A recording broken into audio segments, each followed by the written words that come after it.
بسم الله الرحمن الرحيم الحمد لله رب العالمين والعاقبة للمتقين ولا عدوان إلا على الظالمين ثم صلوات ربي وسلامه عليه وعلى آله ومن سار على نهجه وضربه واقتفى أثره إلى يوم الدين أما بعد إخوة الإسلام والإيمان في كل مكان السلام عليكم ورحمة الله وبركاته لقاؤنا في هذا اليوم الطيب المبارك الميمون إن شاء الله تبارك وتعالى في نصائح رمضان مهمات أو أهميات العقيدة أهمية العقيدة دوب عقيدة نكمي برباد شفتو دا قلبي كيني كيستي مال قبچو قبنا وان جلو غرتني دوبني إن شاء الله كما قل فيت غرتني جل قبتا كالا مچ الله سنك كنينه عقيدة نغرتني دوبا حياة رسول ربي عليه الصلاة والسلام الرقودة والنفرة عقيدة نبيت الرسول ربي عليه الصلاة والسلام مكة نغرتني دوبا أمتا قراني سدي دعوا خيستي غرتني تراني هنكا غرتني مدينة تنقودان دراهو جچو صلوات الله وسلامه عليه غرتني دوبا آياتون مكة تبوا جرو شفت إساتو وقا قراني سدي آياتو تغرتني وان توحيدات تيدا قبوچو كوما آيان ربي هندنو وما توحيدا غرسيسو إما بلفظ الآية أو معانيه يو غرتي لفظ ظاهرات انتاتف يو معنا كيسات انتاتل غرتني لفظي غرتني توحيدا هندنو نما غرسيسا لكن كدايركتلي غرتي غرسيسو يرو هند غرتي مباشرة أرغتي وان آيات توحيدا را توكچما ربي ردبتو آيان غرتي شفتنو آيات قراني أمتا قراني سدي كيستي خمكت بؤاتوري جچو دبول يني مانا خنافو غرتي رسول ربي عليه السلام أمتا قراني أفاني سانيتين بوجرو كتوحيد فهمو غرتي دبني كان ديدي يعني غرتي عقيدان غرتي وني قلبي تيدتن قلبي نما جرجيرو چو وان جبدو دبول ينكيا wanni gariin aadaa gartee umriin namaa irra tureef namni gartee waan san irra duufedha laakiin haqiiqaani waan rabbiin quraanaaf hadiisa keessatti sii dubbate dhaqqabattee an waggaa haganaa gartanii aadaa abbaa kiyyarran ture aadaa kanarran tureeni barbaachisaa miti jechuudha aadaadhaaf jecha gartanii diinii loluuni salphina gurguddoo obboleeyyan qabxii tan akka gaariin naa bilcheessa aadaa jecha diinii rabbiitiin loluun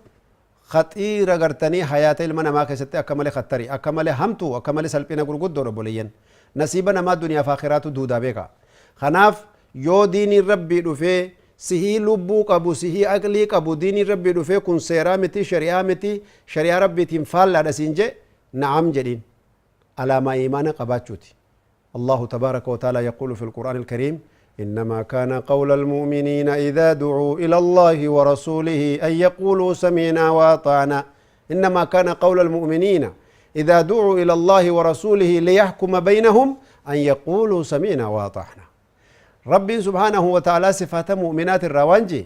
وردوا قمان ربي نقيفته يو ونقرتي أكنا ربي فرسولته سينجي إيقادو جان أقرتني دوبا نعم جي فرچو مالي دبيتو جلان دربتو جلان nuti abbootii keenya kana garree akaakajuutiin keenya shaabaluun keenya lee akkana godhaa turan isin maal jechuu keessan injiin aboo kitaabuma rabbiitiif sunnaa rasuula rabbiitu jedhee fudhadhu guyyaa tokko Saawud Afrikaatti muhaadaraa irra jirru nam tokko gartee nama hindiiti nama keenya inni kun nama hindii kanaan asiqii jeen saffaa qajeelfanna bas kifaaya this is enough ni gaa hanqi kun dhiisi ummati miti jeen jannaan saffii rasuuli rabbii miila waliin maxxanfadhaa jaani shayxaanni gartee miila namaa gartee adda jiru akka ilmoon re'ee garaa haadhaa jala seentu shayxaanii nama jala seenee nama waswaasa hadiisa rasuula rabbiiti saffii keessan qajeelfadhaa yoo diddan qalbii keessantu wal dabraa jeani obboleessa kiyya as butadhuu jee dubbiin guddisni dhiisi akkasii wal dhabanii salaata ofii salaatanii kaanii aboo jeen urbaan keenya kun bar wannan siin jehu hadiisa bukaarii keessa jira mee shari'aa tan agartanii laalii barana fiiti yaasiin hin jennee jeen jechuma rasuula rabbiiti yennaani akkanuma laaleeti gartee namichi mee mawlaanaa gaafadhaa eegii jee ajaa'ibaa warri gartanii ummanni obboleeyyan keenya hindii kun yaada addaa qaban isaan kun agartee waan mawlaanaan jee malee jechuu imaamni isaanii karasmii muftiin dubbate malee waan hadiisa bukaarii fi quraana qaraan waan kana agartanii fudhatan isaan rakkoon guddaan jiru tana obboleeyyan imaana kanaaf agartanii duuba mawlaanatti dawwala gaasirraa mawlaanaan eessa jira niiw dalhii caasimat alhind argitee Saawud Afrikaa irraa hindiyaatti dawwalaa bar argitee gurbaa tokkotu miila natti buttu malee agartanii duuba meesi mawlaana akkam jettanii jeen ramshaanatti godhuu jiraasi jennaani ummanni islaamaa gartee warra ramshaa walitti kaasuun hin ta'uti homaa rakkoon qabu jiinii wama akkanaa kanatti hime beekte waan agartee rakkoon qabne jecha gartee muddaa nutti dhiibdaati jedhe waan hin taane gartee maal gootame nu dhiisi aboo hadiisa bukaariitii kun akkana lakki jee mawlaanaan dide mawlaanaan nu gartanii mawlaanaan rabeeytaati allahu almusta'aan musiibaa gurguddoo kanaa gartaniisin kanaafuu gartee namni gariin shaabaluun akkanan jenne hin taatu aadaan keenya kun qabdu akkanatti hin jirtu lakki nuti kanan beeynu akkanatti hin baranne yaa akhi gartanii sahaabaan rasul rabbi kaan isaa waggaa 20 amane kaan isaa waggaa 30 kaan isaa waggaa 50 kaan isaa waggaa hagasi rabbi iimaanaan diinni hin dhaqqabeen kanaaf agartee qalbii keessa iimaanni dhugaa yoo jiraate abaluu akkana jedhe jechuun qabdu jechuu wannati jechuu qabdu rabbi maal jee rasuulli maal jean haqiiqaadha wannati harkaa qabdu daliila dhugaa harkaa qabdaa jecha ragaa gaafadhu sun ragaa gaafachuun dirqama keeti nam tokko kiishaa fuudhee dubbiin taane sitti kennuun hin ta'u laakiin yoo haqqiin si dhaqqabe irraa gara biraa deemuun hin ta'u jechuun aqiidaadha obboleeyyan imaanaa kunillee maaddaa gartanii nasihaa keessa nuu jirti salaata gartanii keenya ibaadaa keenya aqiidaa keenya soomana keenya gartanii barachuun nurra jira kan jedhu obboleeyyan imaanaa idan akkasuma gartanii nasaa'iha ramadaanaati irraa du'aayii heddummeessuudha obboleeyyan kiyya rakkoon keenya guddaadha du'aayii heddummeessuudha tawbaa heddummeessuudha khaasatan yeroo fuxiriidha du'aayii heddummeessuu qabna jennee dubbannee dabarsinee jirra wakadhalika alkaramu walbadl يعني قرتي أرجماني في قرتي كنا قدسون والسخاء ومساعدة الآخرين والملهوفين والمحتاجين والمنقطعين من المسافرين ورّا قرتني كراتي ورّا ركتي ورّا هذا يتاما خنا قرقار رب إنما أرارسا أكسما قرتني أما اللي قودة قرتي قاريك أباتشوك أبنا في الدعوة إلى الله في الأمر بالمعروف والنهي عن المنكر وان خيرت لما عججوف وان هم تورا نمد أوو نمني شفتي قرتني ergama rasul rabbii ta'uu qaba obboleeyyan kiyya mee yaadadha dubbii tana nama cufa rasul rabbii ergamtoota isaa godheet aalamatti gadhiisee biraa deeme anaa taa'ee dubbatu kanaa fi sii dhagaa jiru kana ergamaa godheera rasul rabbii alayhi salaam ilal umma ummata birootitti gartanii ummata diinii rabbii irra hin jirre ummata shari'aa rabbiin qabatin ummata gartanii rabbiin hin beeyne rabbiin barsiisu qabanii as fidu la an yahdiya allahu bika rajulan waahidan khayrun laka min humri na'am nama tokko ka gartanii diinii rabbii irra hin jirre diinii rabbiitti as naquun akka gaala diddiimolee argachuu irra sii jira doolaara hidhaan si kennuurra mana viillaa gartee kana gaarii gartee amma kun paradise jedhan gartee biraadoo fuudhanii sitti kennanii laandi kuruuza gurguddaa benz marchadiis fuudhanii si kennanii qulfii isaatti wajjin deemiin jechuun homaa guddoo sin gammachiisin gaaruma kana anfaa boolla buutee duuta fa'a waggaa 7-8 kudhan booda yoo atu jiraattee gartee waliin jiraattan qaata qalamiin irraa kaayee gartee akkana jettee dulloomtee argitee fuulli fokkate kan waan guddoo sitti hin fakkaatin wallaahi nama tokkicha ka salaatan salaane rabbiin sii salaachisuun ka akkasuma gartanii ammallee sooma hin qabne ka ibaadaa hin qabne intala tokko ka hijaaba hin qabne rabbiin karaa keetiin qajeelchuuni ilaa yoomil qiyaamaa sii deema ati gartee ammutuma 20-30-50 booda duuta amata 70 rabbi gabbara namni harka kee irra qajeele amata 70 inni ibaadaa godhu kana gartanii nuusa qabda waan inni dalage hunda sii katabaniiti waan inni dalage illee ka isa irraan irrifne isaafillee kataban kanaaf ergamaan rabbi sallallahu alaihi wasallam agartee khayriitti nama yaama hamtuurra nama dhowwa argitanii duuba namni ummata islaamaa ta'e hundi isaatuyyuu obboleeyyan kiyya agartanii ergamtoota rasuula rabbii ta'uudha qaba kanaaf rasuul rabbi alayhi salaam ballighuu anni walaw aaya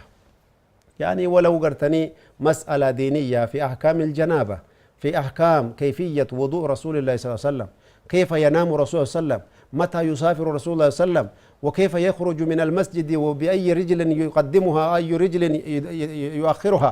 ميلا كم كيس سين رسول ربي يوم سيدا سين يوش انت بيتي سين أمنا هاجا سينا حياة رسول ربي برچون خيري رتنا ما أجاجون بوليان إسلاما وانا كمالي برباچي ساتي هم تورا نمدوون اللي أكسوما وانا كمالي غرتني برباچي ساتي دوبا غرتني ربي سبحانه وتعالى أكسيتي غرتني دوبا ربينا غرتني سن الرجال لتوبوليان كيا ونك كنا كن شفتي إساتو غرتي خيري غرغدو دافي وان ربي سبحانه وتعالى نما الرجال لتو نعما غرغدو أكنا خنا تغرتني دوبا argite rabbi subhanahu wa ta'ala nama irraa jaallata kunillee akkasuma gartee ramadaana keessa guyyaan kurnan boodaalleen argitanii duuba obboleeyyan kiyya guyyaa qaalii ashra al-awaakhir argitanii ka jedhan kunilleen khayrii gurguddoo jira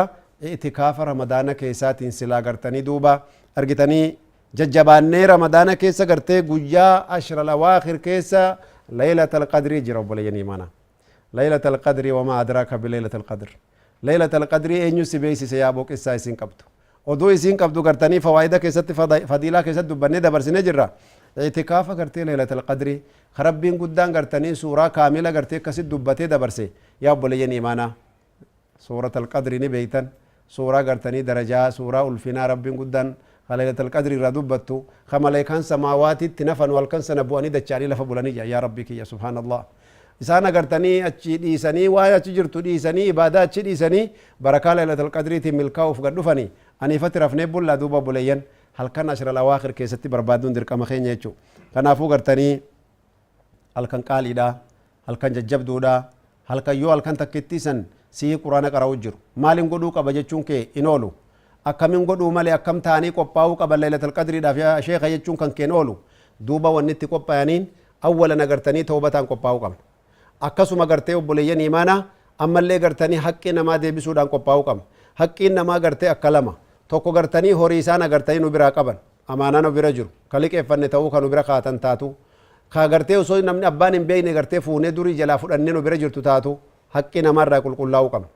lammata haqqiin banii aadam haqqii gartanii duuba irdii jira ka naamusa isaa balleessine ka isa hamanne ka gartanii maqaa isaa balleessine ka isaaf isa namatti dirre ka gartanii balaa adda addaa itti banne kanarraallee qulqullooyne awufii gaafannee dhiifama gaafachuu horiillee deebisuudhaani irraa qulqulloyne jechuu ka gama rabbiillee tawbataan qulqulloofna obboleeyyan imaanaa rabbii guddaa subhaanahu wa ta'aalaa argitanii nuuf isa jidduu wanni takkaillee jiru obboleeyyan imaanaa rabbuma guddaa sanitti deebi'uudhaani argitanii duuba quraana keessatti rabbii waan nuun jedhe فقلت استغفروا ربكم إنه كان غفارا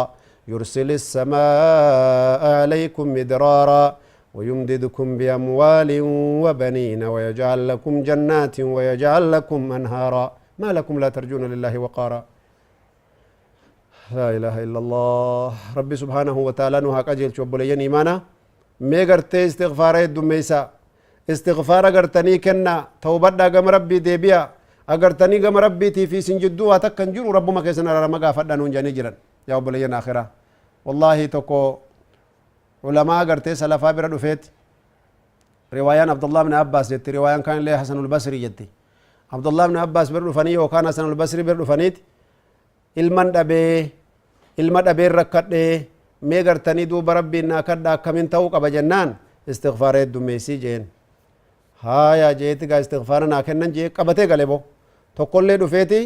aboo gartanii duuba jiruu natti ammaatte numaan dalagaa horiin gaddeemti deeniin namaa na guddatte mee gartanii malli kiyya maali jennaan istighfaara heddummeessii jeen